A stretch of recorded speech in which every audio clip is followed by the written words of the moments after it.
குருவே போற்றி. Saravana astro channel வாயிலாக ஜோதிட மாமணி சரவணன் சனி பயிற்சி பலன்கள் திருக்கணிதப்படி மீன ராசி நண்பர்களே, இதற்கு முன் மீன ராசிக்கு 12ஆம் இடமான கும்பராசியில் நின்ற சனி 29/3/2025 முதல் உங்கள் ஜென்ம ராசிக்கு மாறுகிறார். அதாவது குருவின் வீடான மீன ராசிக்கு வருகிறார். உங்கள் ராசிக்கு 2.5 ஆண்டு காலம் ஜென்ம சனி தொடங்குகிறது. ஜென்ம சனி மன அழுத்தம், தடுமாற்றங்களை தருவார். எந்த விஷயத்திலும் கவனமாக இருக்க வேண்டும். அடுத்து சனி மீன ராசியிலிருந்து 3ஆம் பார்வையாக மீன ராசிக்கு 3ஆம் இடத்தை பார்க்கிறார். இது முயற்சி ஸ்தானத்தை குறிக்கும்.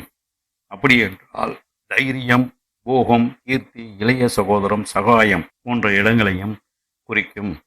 நண்பர்களும் இப்போது விரோதிகளாக இருப்பார்கள். எச்சரிக்கையாக இருக்கவும். உடல் உபாதைகள் ஏதேனும் இப்பொழுது தெரிந்தால் குடும்ப மருத்துவரிடம் சென்று முழு உடல் பரிசோதனை செய்து கொள்ளவும். உழைப்பால் முன்னேற முடியும் என்ற நம்பிக்கை உண்டாகும்.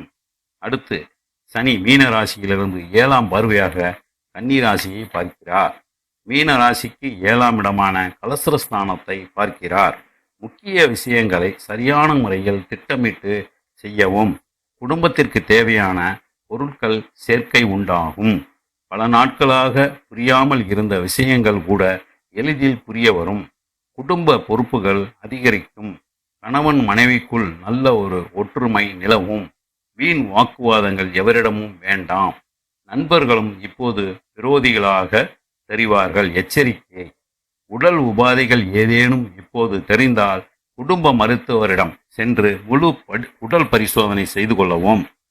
உழைப்பால் முன்னேற முடியும் என்ற நம்பிக்கையும் உண்டு. வெளிநாட்டு பயணங்கள் சாதகமாக அமையும். உடன்பிறப்புகளுக்கு நன்மை செய்ய முடியும். அடுத்து சனி மீன ராசியிலிருந்து 10ஆம் பார்வையாக தனுசு ராசியை மீன ராசிக்கு 10ஆம் இடமான கர்மஸ்தானம், அதாவது தொழில், பதவி, ஜீவனம், மரியாதை போன்ற இடங்களை குறிக்கக்கூடிய ஸ்தானமாகும். உழைப்பால் முன்னேற முடியும் என்ற நம்பிக்கை உண்டாகும். உத்தியோகத்தில் பதவி உயர்வுடன் சேர்த்து தனநிலையும் உயர்வு ஏற்படும். உத்தியோகத்தில் வேலை பளு அதிகமாக இருக்கும்.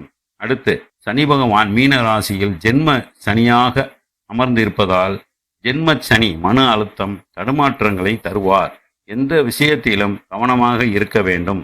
ஏதேனும் ஒரு விஷயத்தை பற்றி தீவிரமாக சிந்தனையும் மனக்குழப்பமும் இருந்து கொண்டே இருக்கும். உத்தியோக இடத்தில் மன நிம்மதியை தருவார். உத்தியோகத்தில் உழைப்புக்கு ஏற்ற ஊதியம் கிடைக்கும். உத்தியோகத்தில் பதவி உயர்வும் சேர்த்து தனநிலையில் உயர்வும் ஏற்படும். உத்தியோகத்தில் வேலை பளு அதிகமாக இருக்கும். நீங்கள் திட்டமிட்டபடி சிறிய முதலீட்டில் புது தொழில் ஒன்றை தொடங்க முடியும். தொழிலில் நல்ல முன்னேற்றம் சூழ்நிலை ஏற்பட வாய்ப்பு வரும். மொத்தத்தில் இந்த சனி பெயர்ச்சி சுமாரான பலன்களை தருவார். அப்படி என்றால் இந்த மீனராசிக்கார அன்பர்களே, தாங்கள் பரிகாரமாக சாஸ்தாவை வணங்கி வழிபட நற்பலன்கள் உங்களுக்கு கிடைக்கும். மேற்கூறிய பலன்கள் அனைத்தும் பொதுவான பலன்களே அன்பர்களே. அவரவர் பிறந்த ஜாதகத்தின் தசாபுத்திக்கு ஏற்ப பலன்களில் மாற்றங்கள் ஏற்படும் என்பதை இந்த இடத்தில் நமது ராசிக்காரர்களுக்கு சொல்லிக்கொள்ள விரும்புகிறேன். மீனராசி அன்பர்களே, லைக் செய்யுங்கள், சப்ஸ்கிரைப் செய்யுங்கள், ஷேர் செய்யுங்கள். அப்பொழுதுதான் நான் போடும் அனைத்து பதிவுகளும் உடனுக்குடன் உங்களுக்கு வந்து சேரும். நன்றி, வணக்கம்.